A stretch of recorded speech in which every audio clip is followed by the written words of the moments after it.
Stick around to learn about the interconnection between nature and creativity, as well as some other intriguing notions. Our discussion with Dr. Rich Blundell is coming up. Hi, I'm Dennis Vandergenst. Join me in a series of entertaining and interesting conversations with entertaining and interesting people. We'll explore various aspects of the human experience and what makes life more fun. This is Uncommon Convos. Welcome to Uncommon Convos. I'm your host, Dennis Vandergenst, and before we get started with our conversation today, I'd like to remind you to be sure to subscribe, rate, and review Uncommon Convos on your favorite podcast platform if you haven't already done so. It's quick, easy, and best of all, it's free to do so. And by subscribing, you'll be notified every time a new episode drops. We'd also like to have you check out uncommonconvos.com if you have comments, suggestions, or would simply like to watch the video version of this episode or any of our other episodes. I want to thank our sponsor, Vandergenst Law. If you've been injured on the job or due to the wrongdoing of someone else, Vandergenst Law would be honored to help. Simply call 800-960-VLAW or visit vlaw.com. Our guest today is Dr. Rich Blundell. Dr. Blundell is an ecologist working at the interface of art, science, nature, and culture. His research examines how transformation happens across the scales of person, place, and planet. Rich tells the scientific story of the universe that includes art and human creativity as natural phenomena. He is an ecologist and cultural communicator. I've heard him describe himself as a surfer dude scientist, and I think he kind of defies definition. He certainly doesn't fit into one box. I think you're going to listen to a fascinating discussion today. Dr. Rich, thank you for being here. So, as I had mentioned to you before, I wasn't really sure where to start with this interview because in kind of digging in, it appears that your mission and the things that you do, first of all, there's some very different yet distinguishable and similar things that you are doing simultaneously, but they don't seem to necessarily be linear. But I was very glad when I dug in to start to get a better idea of what it is that you do and what your mission is. So what I'd like to do is have you briefly describe what it is that you do, and then we're going to drill down to talk about some of the specifics, including I want to talk about the fish story that led to your epiphany. Of course, I want to talk about Oika, ecological intelligence, the Earthling theory, Earth stories, creativity, the Surfer's Guide to the Universe, and then anything else we can fit in. And before we get to some of those things, I think it's important that the audience knows where you're coming from, where you came from, so that they can have an insight into your perspective on things. So can you give us some sense of where you came from and how you arrived at where you're at now? Sure. I mean, thanks, but I'm forced to kind of go pretty far back to childhood, really, where I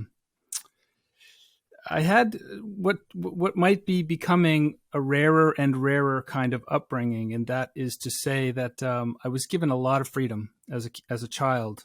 By the time I'm the third in a line of three children, and by the time I was coming of age, my parents had been put through the ringer with my older siblings, and so they had essentially just said, go out, figure it all out on your own, Rich, in a loving way, not in a not a neglectful way, but sure. And so I went about doing that and explored where I was, and where I was New England coastal habitats, forests, swamps, bays, estuaries. And those were the places that really defined who I am. And one of the things that I'm only now beginning to really understand is that I was a very sensitive kid. It's the kind of thing that, you can deny it, but at some point you have to, take ownership of the fact that you have a certain temperament. And my temperament as a kid was like dreamy, but I wasn't dreamy in a spaced out way. I was dreamy in a very tuned in way. In other words, the world was constantly sort of speaking to me in the way that the world speaks to children. It was really a wonderful world. And I mean that literally. It was full of wonder. And that's who I was as a child. And then as I, grew up, I got into the whole high school thing, which is traumatic, I think, for everybody. And that had a profound impact on me. It was a time to sort of hide that part of myself, that sort of sensitive child within. And, that sort of the culture of high school can be very traumatic for people. I know it doesn't seem like it could be, but the lived experience of that can be quite traumatic. Anyway, that because I didn't, ironically, or maybe totally understandably, I utterly failed at school. Throughout high school, I pretty much removed myself from the educational system and started going out fishing. Every day I got hooked on to lobstering, and it's a big thing in New England, as you may know. And so every day I was out there lobstering, and by the time I was done, it was halfway through the school day. And so I figured, hey, what the heck, I'm just going to stay out. And so by the time I got to be a senior in high school, the guidance counselor called me in and was like, Rich, there's 180 days in the school year, and you've missed about 100. So how do you explain this? And I said, well, I was out fishing. I was out, doing my thing. And so what they said, well, we're going to have to keep you back. And it was this big ordeal. And it was, it was a big failure, basically. And with that as my history at that point, the only option I really had was to go into fishing, to commercial fishing. I was just talking to somebody the other day, and they said, well, how did you get into fishing? I said, I failed my way into it. That's not to say that commercial fishing is a failure as a career. I'm just saying that for me, that given the circumstances of who I was and where I was, that fishing culture, it was the perfect fit for me. That's what I'm saying. And so I started doing that, and as I got more and more into it, I got more and more commercial about it. And what the trajectory is that you start on the inshore waters, and then you work your way out into bigger and more lucrative fisheries offshore. And I did that. I ended up going for bluefin tuna off the coast of these days, there's a lot of cable TV shows, like Wicked Tuna, and I forget that other one. But you see, it was the most dangerous, most catch dangerous or something like that. Dangerous catch. Yeah, so it was before any of that sort of. I was into it before any of that came onto the scene. But if you look at it today, especially the tuna fishing shows, it's all about the money that the fishermen earn. It's about a competition, and it's about they put the graphics up on the screen. It's X dollars, and they're just all competing for more and more money. And that's exactly the kind of culture that it didn't really jibe with me. I was out there because I loved the fish. I loved being out there. I loved, I loved handling the fish. I loved, with the mud and the seaweed and the algae and the sensory parts of fishing is what I really loved. That sensitive, and I realize now that sensitive kid that's who was present in those years. And but I could feel this tug of commerciality and extraction of resources and adversarial relationships with environmental organizations and things like that, law enforcement, all that. And it was this, I don't know, at some point it just came to a head one day when it was actually the first tuna I ever caught, and it was actually the last tuna I ever caught. We were out on Stellwagen Bank, and back in those days we used hand lines.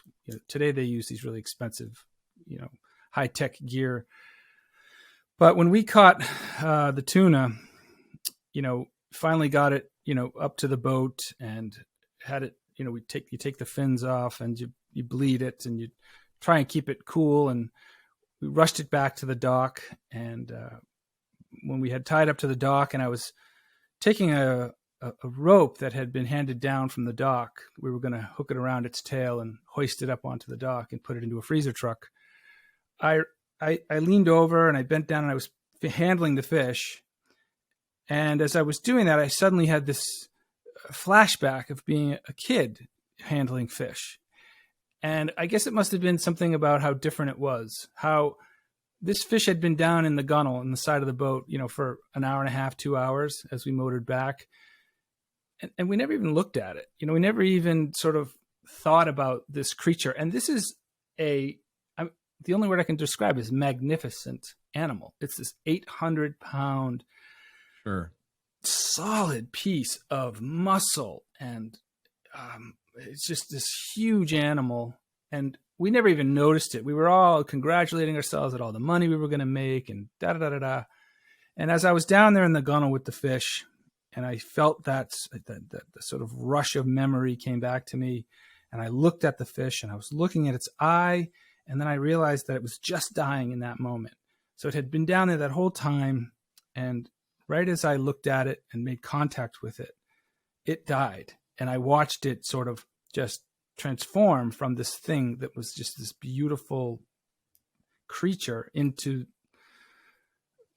something else, which, and in that moment, all of the congratulation and the celebration and the happiness about catching the fish flipped and went into sadness and sort of and a bit of regret, and a bit of not regret that I had caught it and killed it, but that we hadn't actually noticed it, that we hadn't actually seen what we were doing. Mm-hmm. So this is to say, I'm not against fishing, and I'm not against what fishermen do. I still fish. I just think we do it in a way that has lost connection to what it is we're doing. I think we've lost that sense of reverence. We've turned it into a commodity. We've turned it into this thing that isn't even alive. And it was that moment, out on the deck of that boat, that I decided that I was going to change my life. And what's interesting is that, sorry, I know this is running a little long, but what's really interesting is that up until that point, I really didn't want to engage with the educational system. Like I said, I was a horrible student. But in that moment, I realized that I had missed an opportunity, and that that fish had given me this opportunity to re-engage with learning. And so I did. I enrolled in a marine biology program because I figured that's the most logical thing to do. And, my point is that was a turning point, not only in sort of my career, but it was a turning point in my relationship to learning. There's a philosopher named Michael Polanyi. He's deceased now, but he coined this term tacit learning, which would never have made sense to me. I would not know what that means if I had not gone through this experience. But what it means is that it's a different kind of learning. When you go and learn from books, you get book learning. But when you learn from experience, when you learn from things happening to you, those things that you learn through experience become embedded within who you are. This is what he meant by tacit learning. And when that happens, because it becomes a personal, because it becomes part of you as a person, suddenly every opportunity to learn becomes an opportunity to grow yourself. And you feel like there's this mystery out there, and that everything you learn is a way of engaging with that mystery and participating in that mystery. And then it's like a steamroller. It starts to pick up speed. You begin to learn more. You begin to be more and more fat. And then that kid, what I realized, that kid was coming back. This was the adult form of that kid that I was coming back through this. And then that just set me on this trajectory of just absolutely trying to consume all kinds of knowledge. And that's why, that's why I think, if you look at the trajectory of my career, it's all over the place, because I've just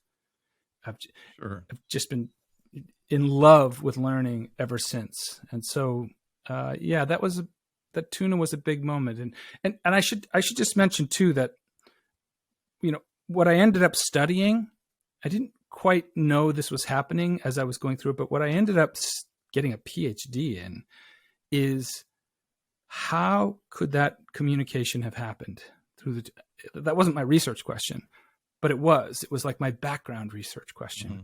I wanted to know, how could that tuna communicate something of profound importance to a human being that would change the trajectory of their life? And, I wanted to understand that. And I think I have, I don't mean to make exaggerated claims, but I think I figured it out. I think I figured out how that communication happens. So yeah, that's mm-hmm. I'm not sure if we're where you wanted to go, but that's sort of my story. No, I think it's important for people to understand where someone's coming from in order to see where they're going. And you've set the stage by telling us that story. The first time I heard what I've referred to, as the fish story, was actually on your website, and you do an incredible job of painting this picture, and the imagery that you evoke on the video that describes that situation is just beautiful. It's Thanks. Poetic. And I think a lot of what I have seen on the website is very poetic, and certainly, and we're going to get to Oika and the relationship between nature and art and creativity, et cetera. But I think, it's important to have set the stage the way you have in order for people to understand how you've come to where you're at. And you definitely pointed out that, you continue to learn. You have very eclectic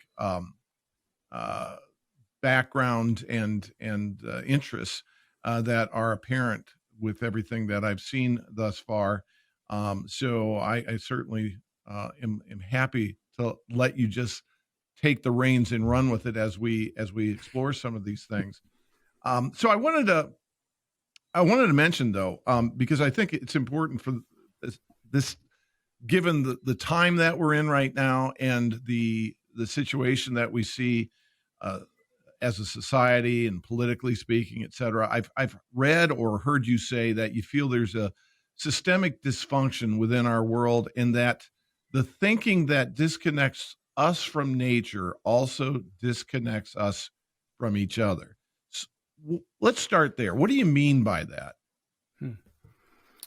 Well, what I mean is that in much the same way that I became disconnected from the child that I was, that we as a species, or at least as a culture, this Western industrialized culture, have become disconnected with the earth in a lot of ways. And, I'm not necessarily critical of this. I think it's just sort of an accident of history that we find ourselves here. But what I mean by that is, I believe one of the things that I've discovered in my learnings, in my life's, the explorations of my life, is that I deeply belong to this world. Like I'm embedded within this world, and the world is also embedded with me. And there's this real sense of entanglement that feels good. It's not a bad entanglement. It's a sense of belonging. And then that belonging comes with a sense of gratitude. And that gratitude comes with a sense of contentedness. And the contentedness goes a long way toward assuaging anxieties.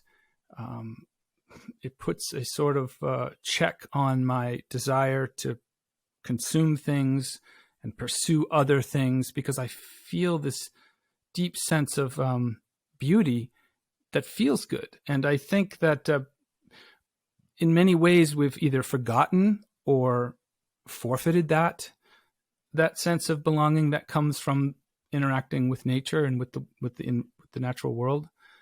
And I think that the fact that we've given that up creates a kind of I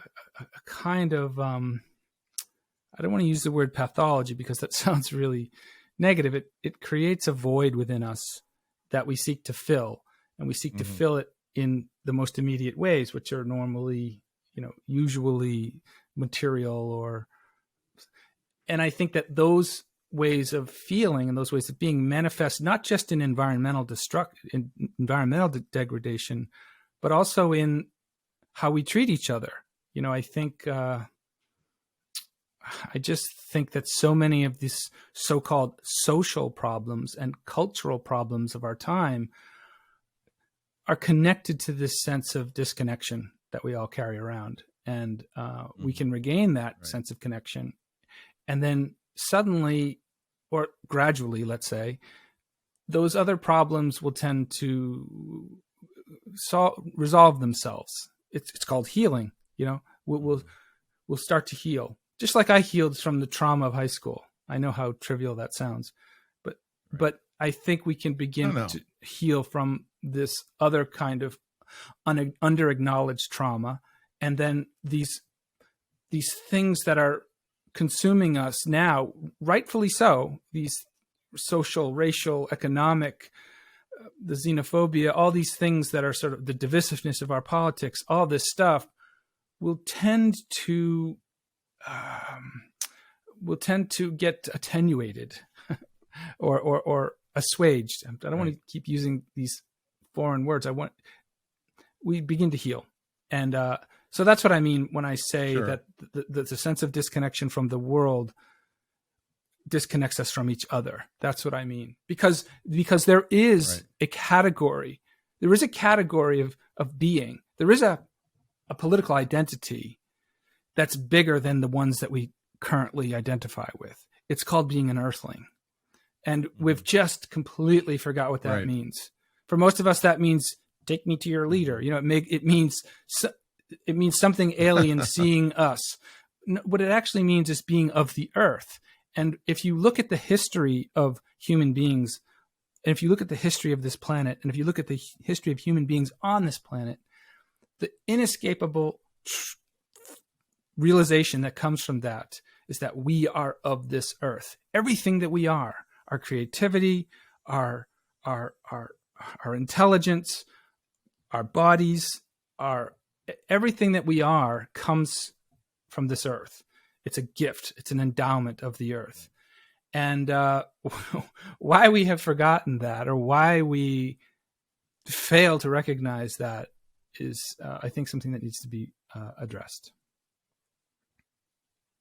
And I want to address that a little bit more in a bit, the earthling theory that you've alluded to. But before we get there, this is probably a good time to introduce Oika. And by the way, I have a question about the origin of the word itself. So when you explain to us what Oika is, can you tell me where the word came from? Does it have a specific meaning? Is Oika a philosophy, a project, a campaign? How would you describe it? How do you define it when somebody asks you, what is Oika? Yeah, it's a good question. Well, I should just say the term came to me one day when I was riding my bike. Oika, I could just see it. The word Oika is a play on the word oikos. Oikos, O-I-K-O-S, is an ancient Greek word that meant basically home. So the ancient Greek had this conception of oikos as home, and home consisted of person, place, and property. Those three things made up the oikos. But because ancient Greece was patrician, it was a very hierarchical society, it was male-oriented, the person meant the man, and the place meant the house. And the property was everything in the house. That includes the furniture, the wife, the slaves, everything. And so that really wouldn't work as a sort of philosophy for Oika. So what I did was I just kind of feminized the word oiko and made it oika. Now, the thing you need to know about the word oikos is it's also the root of the word ecology. So our modern word eco, as in ecology, comes from that word oikos, which makes sense because ecology deals with the home habitats, home planet. Well, it's also the root of the word eco, as in economy. And I think this is a really important thing that's been forgotten, is that economy and ecology share the same fundamental root of meaning. And I aim to recouple those two things. The economy and the ecology need to be reconnected in some way that works. Right now, we have an economy that's completely divorced of ecological concerns. It's, and somehow we believe that. But that's a myth, and it's also a fiction. It's wrong. And so Oika, which is the word that I sort of use to describe this, is the organization that I started to just to launch projects that that can cultivate that reconnection of economy and ecology. And there's some really, really interesting ways to do that are now emerging because of the new economic systems like cryptocurrency, decentralized finance, all that stuff. I don't think we've quite grasped the profundity of these new consensus-based, transparent economic systems to realign ecological concerns with economic concerns. And I'm really excited about that particular part. So, but that's where the word oika comes from. I also use the term oika to refer to the intelligence of nature as expressed through human thought and action. So in other words, as a noun, oika means that when you feel the intelligence of nature operating within you and you act accordingly, that's oika. That's kind of a academic description of oika. There's another way that I think about it in terms of the feeling of oika. When you feel the intelligence of the earth within you, that's oika. And so yeah, there's a few different ways that I use. And lately, another thing that I'm really excited about is oika as a form of beauty. I use this little catchphrase a lot, which is, the future is beautiful, or there isn't one. And what I've been using that for a while, and what I'm now beginning to realize is that if I'm going to use that, if I'm going to say that in such a provocative way, I better be ready to define what that beauty is. And so I've been thinking a lot about what oika means as a form of beauty, because I think right now, like in our time, we're beginning to be able to see this new kind of beauty, that there is this new kind of beauty that's we're just getting glimpses of it now. And I think oika refers to that beauty too. So that's a lot, but yeah, that's what oika is. Well, on your website, and by the way, I should mention that you have oika courses that you offer, where I assume you delve deeper into all of the, what you've already introduced to us here.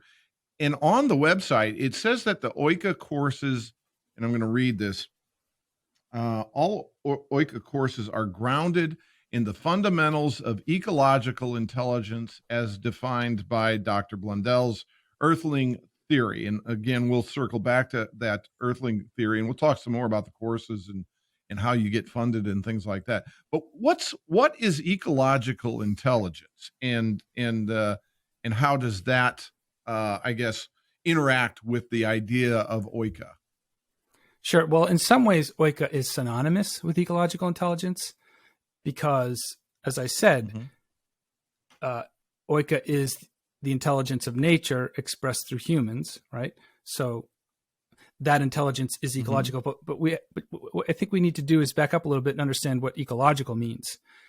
Most conceptions of ecology you tend to think about trees and squirrels and rivers and grass. You think of nature when you think about ecology, but all ecology really is the study of relationships.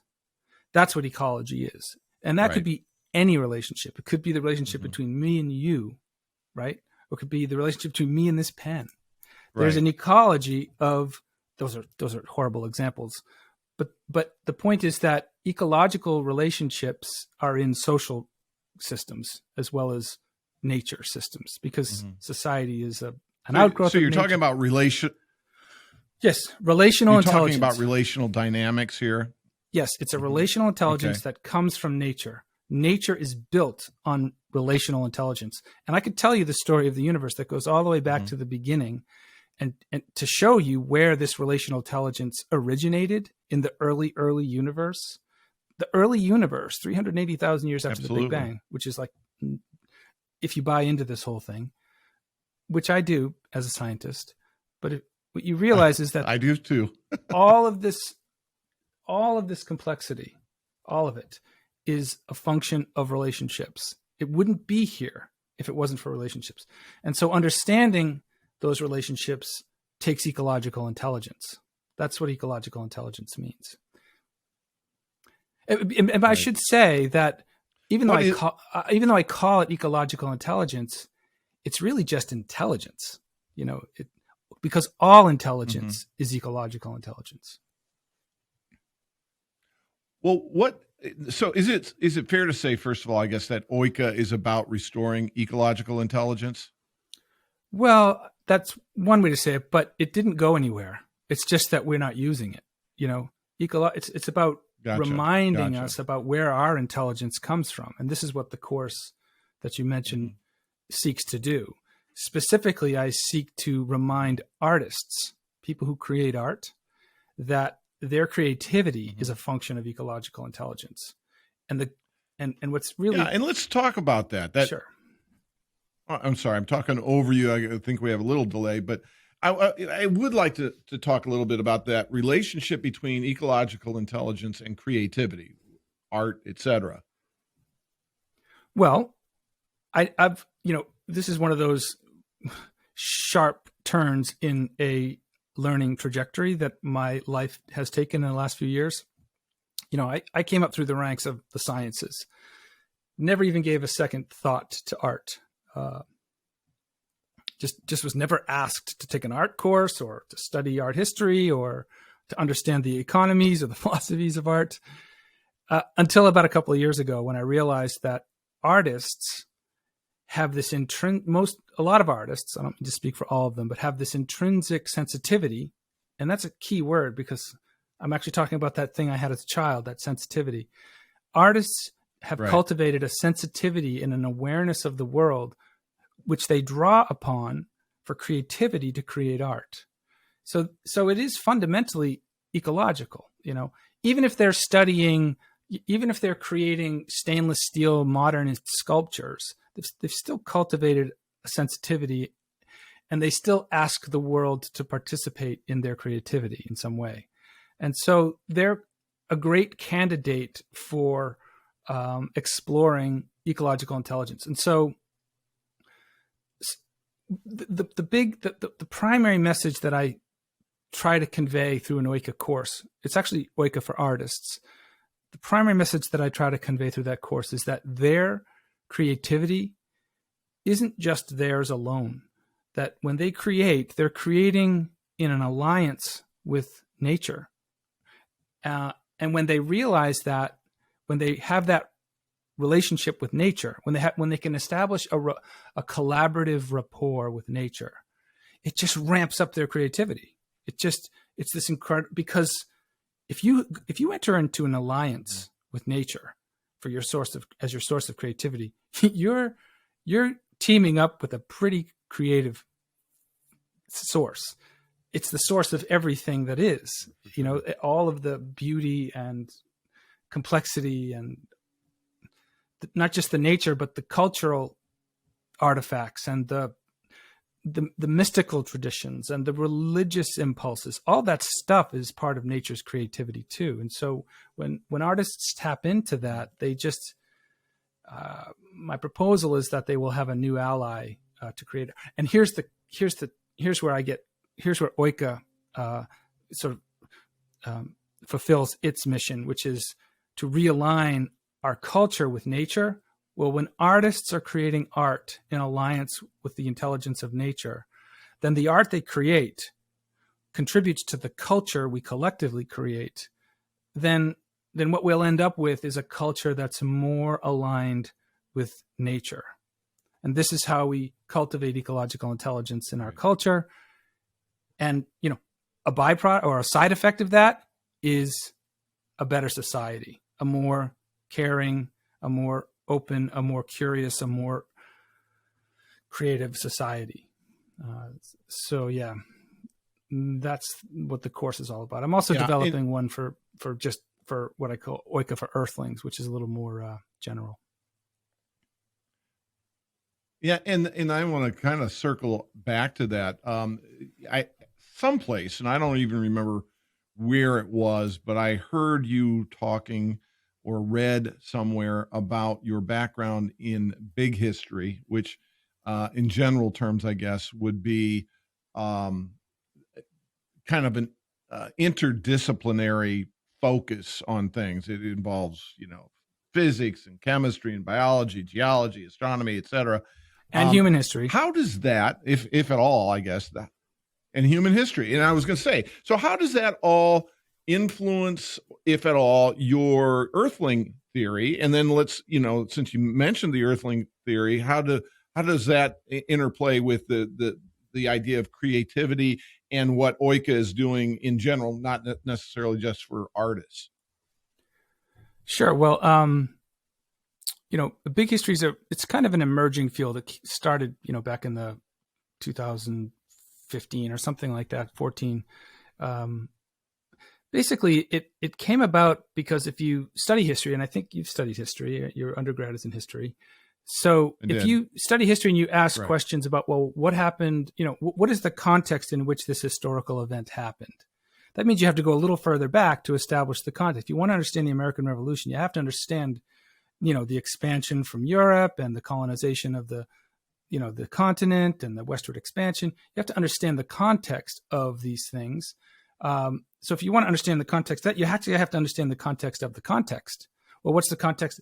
You could go, you could follow this back in an endless regression. And, so where does human history start? And that's in the past, we've just said, oh, well, it starts with agriculture, or it starts with the first hominid, the first modern human skeleton, 200,000 years ago, or whatever it is. But those events had context too, that, there's a natural history that bleeds into a human history, right? Which bleeds into today. And what the big historians did to establish this field was to say, well, let's not be stuck within any particular domain of knowledge, human history versus biology, and let's just keep following the story back. Where does it go? Like, where does this story go? And it goes all the way back to the Big Bang. And then I add a little prefix onto it, which actually explores before the Big Bang as a way of bringing some humility to the science, because, the days when science knew everything are gone. The days when scientists could claim to have this privileged knowledge that put all of their knowledge, made all other knowledge obsolete is an absurd thing that is no longer the case. The point is, if we study all the way back, we get to the Big Bang, and then we start looking at what we know about the way the universe evolved. How did this complexity start? This is what big history is. It's an account of the entire spectrum of knowledge, historical knowledge that leads up to this moment, without any arbitrary boundaries in between any of these, what you would call thresholds, So that's what it does. Is it basically tells the biggest story you can tell, which is the story of the universe and the story of us within the universe. There are some really profound realizations that come from doing that. And this is what my research was really all about, was to really articulate what are the transformative qualities of knowing this story. And this is essentially the mission of Oika, is, to tune us into our story of continuity with the world, and then enjoying whatever side effects that may have. So the point is that's what big history does. Is it traces the history of the universe, and includes human history as an integral part. And this is where Earthling theory comes from. So you asked me about Earthling theory, right? Well, this is a completely, as far as I can tell, the scholarship that I've done and the research the investigations that I've done, completely miss this idea. In other words, So you can, it's an age old question. What makes us human? And you can have an answer for that. There's a million different qualities of us that set us apart from anything else in the world. But what that overlooks is if you trace the history, and I'm going to pick an arbitrary date. I'm going to pick 7 million years ago as an arbitrary divergence point when the dominant primate organism on the planet was called what we now call Sahelanthropus chadensis. So it is this pre-human primate that lives in the trees in Africa, West Africa. That's why it's called chadensis. And that species, for some reason, and we have ideas about what the reason might be, but for some reason, that species diverged into two species. One of the lineages of that divergence went on to become modern chimpanzees. Okay, so there is no longer Chadensis, Sahelanthropus chadensis in the world. Right. The other lineage of that split became us. Okay, and there are a lot of little side splits that went off to do gorillas and other hominid species that have gone extinct. But the point is, today we have two descendants of that 7 million years ago split on this planet, the chimps and us. We both represent the last common ancestor. Now, if you look at the history of chimps since that split, they haven't really diverged. They're almost indistinguishable from Chadensis. But if you look at us, oh, wow, like we're like and it's great that dolphins, squeak and bees dance and, bears have kinds of communication, but none of these species do anything on the scale that we do. What is it that, this is the question, what makes us human? Well, if you trace the history of us, when that band of primates left the trees in Africa to set out across the world, they encountered every habitat that this planet has to offer. In other words, they crossed savannas, they crossed forests, they lived along rivers, and then generation after generation after generation, they lived in mountain ranges. They lived along the shores of estuaries. They lived on bays. They crossed oceans. They skirted glaciers. And over that 7 million years between that split and today, only our species, only the species that went on to become us, Homo sapiens, has had that kind of intimate, sustained relationship with every habitat on this planet. The chimps didn't do that, and they're still in the trees doing what Sahelanthropus did. We had in other words, every habitat on this planet over that 7 million years imprinted its ecological intelligence onto our species. And what do we do with it? Well, look at what we did, 17,000 years ago. This intelligence that had been imprinted on us suddenly emerges as cave art and other, art forms.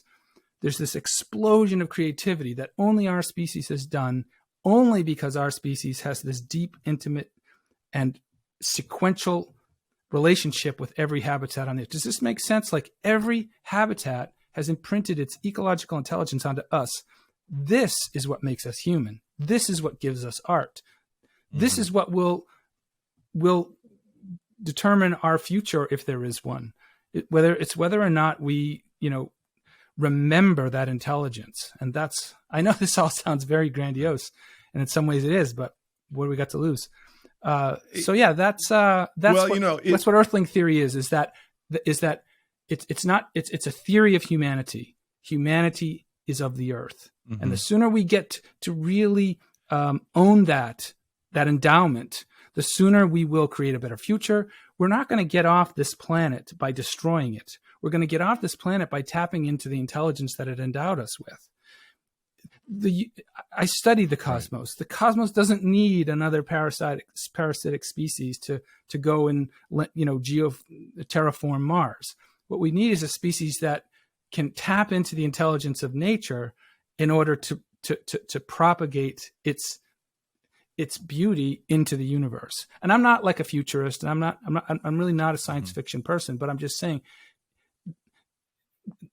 destroying the planet to the point where we need to get off of it is not a viable option. Now, it may be painful. In other words, it may take some challenge and some strain to get us into the future. But I'd rather see us do it as an intelligent species as opposed to a parasitic one. Right. You know, and this begs, and by the way, yes, there's a lot there that you've thrown at us. And I had the good fortune to have already heard some of it. So I've been able to absorb it and process it, and, you know, probably well ahead of some of the listeners who are like thinking, what the hell is going on here? But it does beg, it does beg one question that occurred to me that I did not see addressed in any of the materials that I've looked at or listened to online, which is, what, if any, interplay or intersection might there be between Earthling theory, or for that matter, Oika or ecological intelligence, and, say, spirituality or the idea of a creator? Are they mutually exclusive? Are they just not even considered, you know, in this, or can there be overlap, or how do you address something like that? They are utterly consistent. When you break into a way of thinking that tends toward inclusion as opposed to exclusion, suddenly those things that you're referring to, these sort of mystical traditions or spiritual experiences, or even the divine, they're completely accessible. They're completely accessible through this openness to a bigger relationship. In other words, you know, the big history narrative, although it's scientific and science has its problems, science is worthy of deep criticism. And I'm perfectly willing to do that.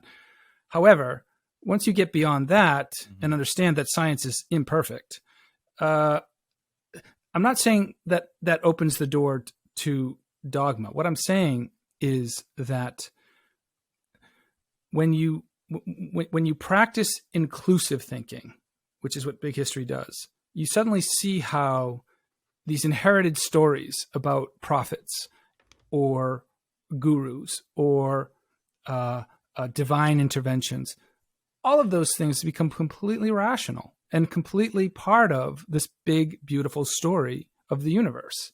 Those aren't outside of nature.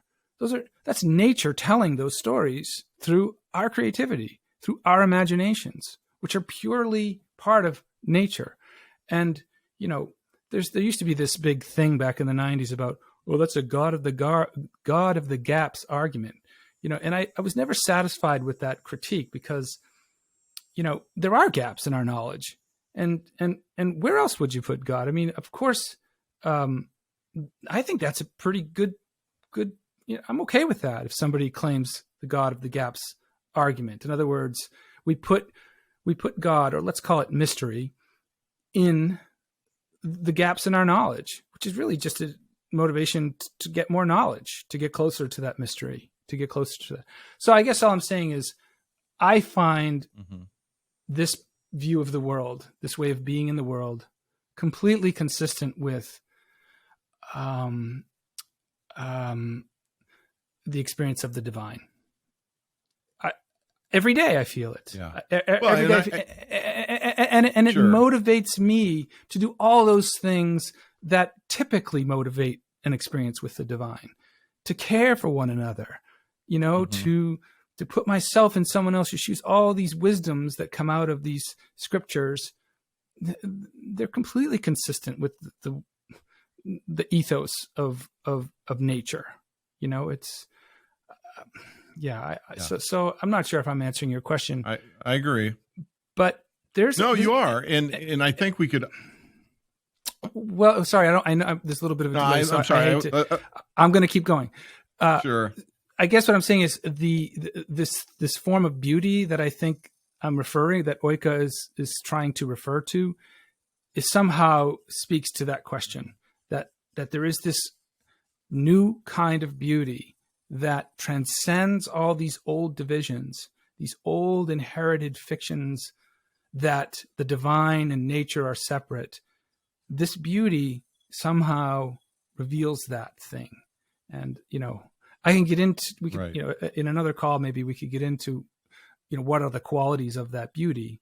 But so, yeah, I guess I'll just leave it at that, that I just don't see any adversarial relationship between what Oika stands for and what, say, religious traditions or spiritual wisdom is referring to. Yeah.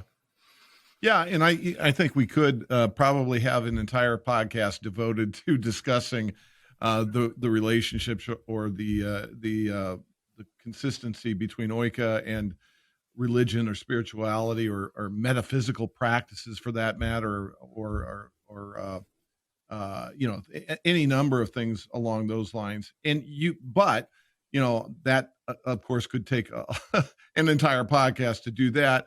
And I do want to touch on what you mentioned as this emergent beauty.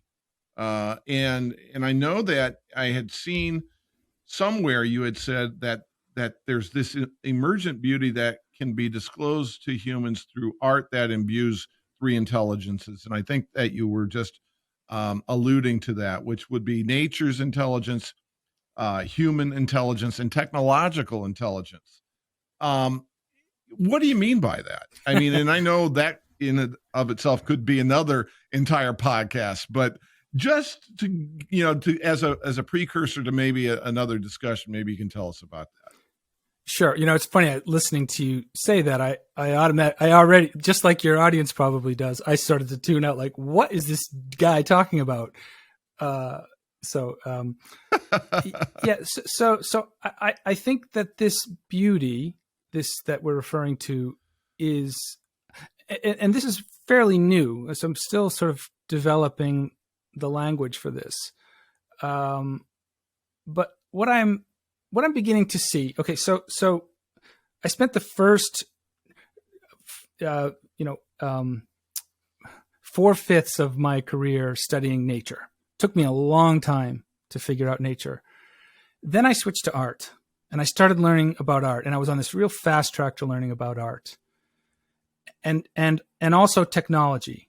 And then finally, the one thing that I never really was interested in, which was economics, like money. I've just never really cared about money.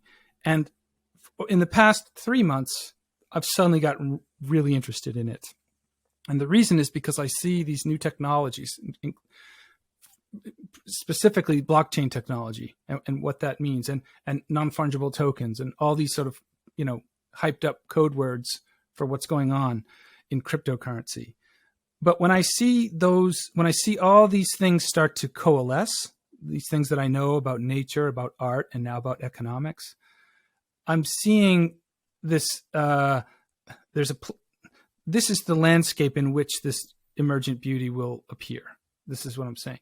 And so, so we've already talked about what natural intelligence is, and ecological intelligence, and human intelligence is an offshoot of that intelligence. We talked about that's what Earthling theory is articulating, that our intelligence Right. is the intelligence of nature through the earth.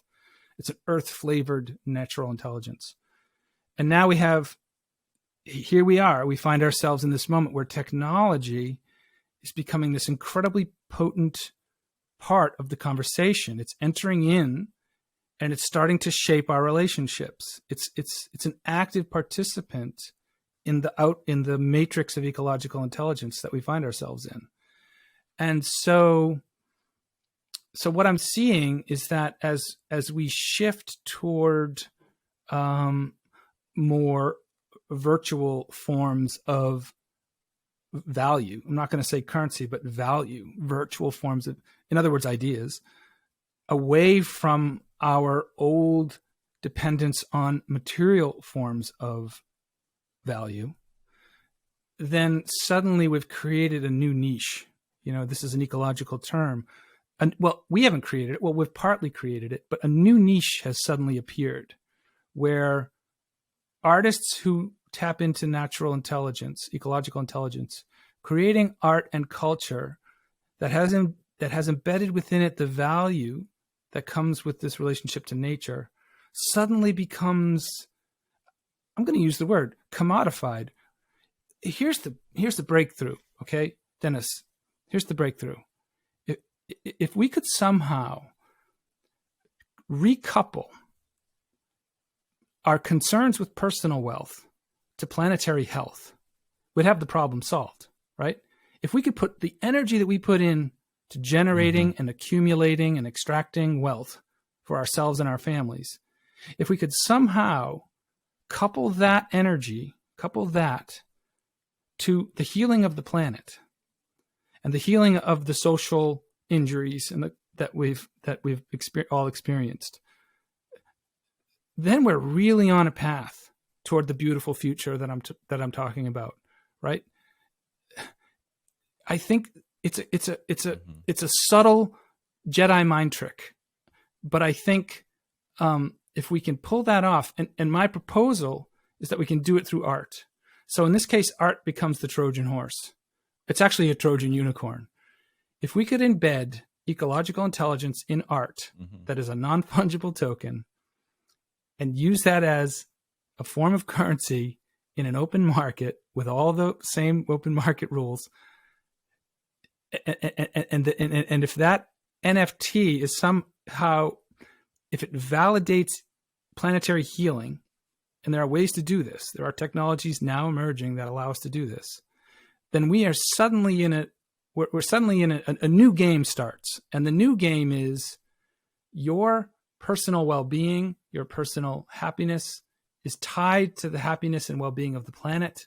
Then we've gamed the system in a whole new way, and so I'm not sure if this is the question you asked. I'm sure it wasn't, but this is what I'm currently thinking. And No. Yeah, I think that's the trajectory that I'm on. Yeah. No, you've definitely responded to my query here. And once again, I think there's a whole other podcast that we could get into specifically about that topic. But obviously we're running a little short on time at this point.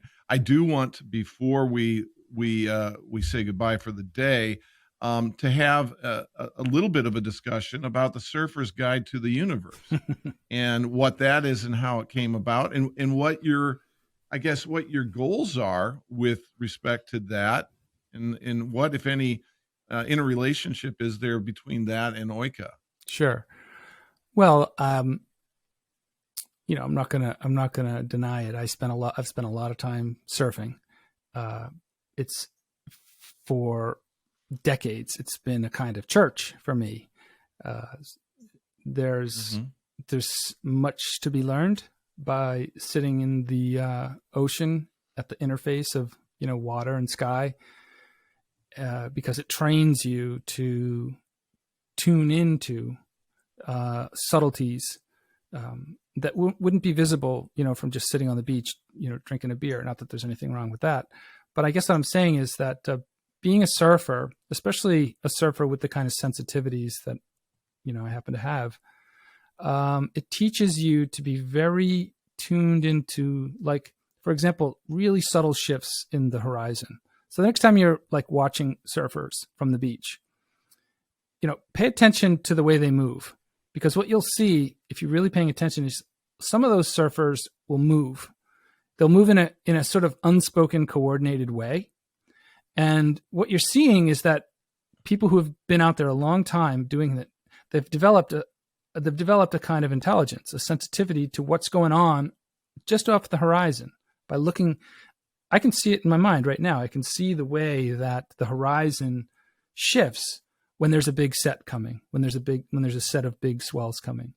And if I'm really tuned into it, I can be the first one to get in position, the right position, to catch the wave.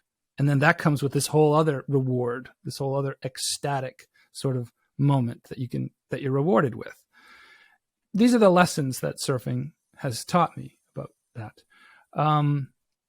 So the Surfer's Guide to the Universe was an early project of Oika to, the other thing I should mention, I have another career as a wooden surfboard maker.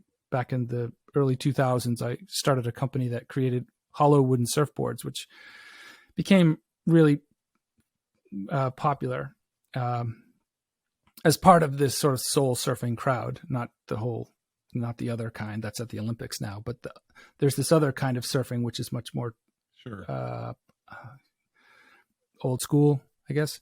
But so it was a project to use the beautiful parts of surfing to help communicate this message, this thing that Oika is about.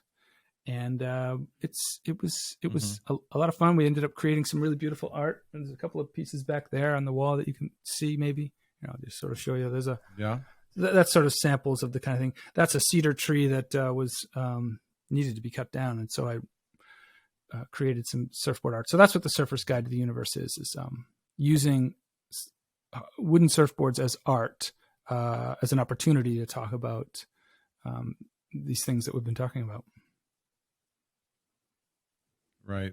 Well, and I want to encourage everyone that's listening or watching. First of all, if you're watching the video, you'll want to check out the surfboards that Rich is referring to. And whether or not you're watching the podcast or just listening, please check out oika.com so you can, first of all, learn a little bit more, absorb more about what Rich has been discussing with us today, and take a look at some of the images of the surfboards and the art that he's referenced. Right now, Rich, I want to shift the tone a little bit because with all of our guests, before we let you go, we play a little game called Would You Rather. Now, I know this is going to be silly compared to the depth of our conversation. No, I think we need this. No, I think it'll be perfect. But we probably, yeah. So would you rather, and I tried to think of some questions or find some questions that were a little more in tune with what I knew we'd be discussing. So would you rather have a time machine or a teleporter, and why? Well, a time machine is a teleporter. So I think I would,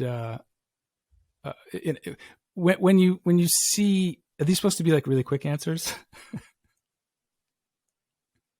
Whatever you want to make of them.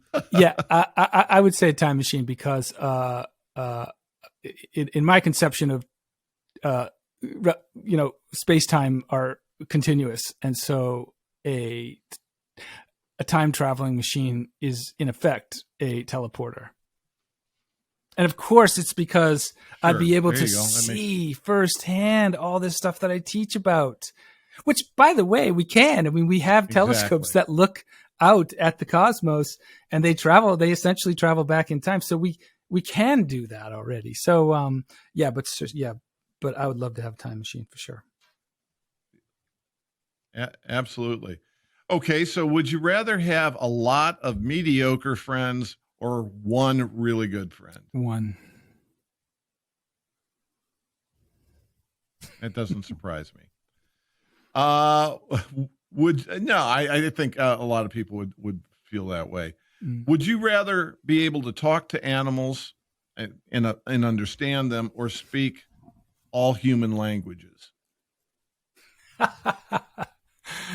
This is the same question. I would rather be able to speak to animals, but I should also mention that I do think that there are forms of communication that happen that we overlook, and so I think we have a greater capacity to communicate with animals and the natural world in general than we know. But it would definitely be to know how to speak with animals. Okay.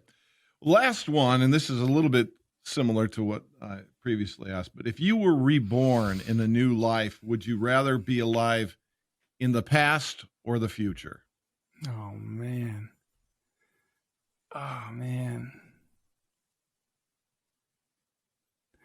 I guess the past, just because I'd know what to do, but I sure would love to see what's going on in the future. I mean, that's it. Okay. Well, I appreciate you being here today. You didn't let me down. I knew it'd be a really interesting conversation. An and uncommon it certainly convo. was. And I hope uncommon convo. And I hope we can have another uncommon convo in the future and talk about some of these other things. Thanks a lot, Dennis. I think you're doing wonderful work. I can see that you're a very empathetic human being, and I know your profession may, take a beating sometimes, but you are an exception, and maybe not an exception, but thank you for being and doing what you do. Well, I definitely appreciate that. So to everyone else out there, my thanks again, obviously, to Dr. Rich Blundell for being here. Be sure, again, to check out oika.com to learn more. And thank you all for tuning in today. If you haven't done so, again, please subscribe to Uncommon Convos on your favorite podcast platform. Also, while we're talking about subscribing to podcasts, check out our other podcast, Legal Squeaks, where you can learn the latest about various legal and consumer issues which may impact your day-to-day life. And along similar lines, I'd like to thank our sponsor, Vandergast Law. If you've been injured anywhere in the world, Vandergast Law may be able to help. It's free to find out. Just give us a call. Never a fee unless you're compensated. Simply call 800-960-VLAW or visit vlaw.com. Finally, if you'd like to make any suggestions about Uncommon Convos or watch the video version of this or any of our episodes, just go to uncommonconvos.com. And please check us out next week for another Uncommon Convo. In the meantime, have a great day, stay safe, and I love you all.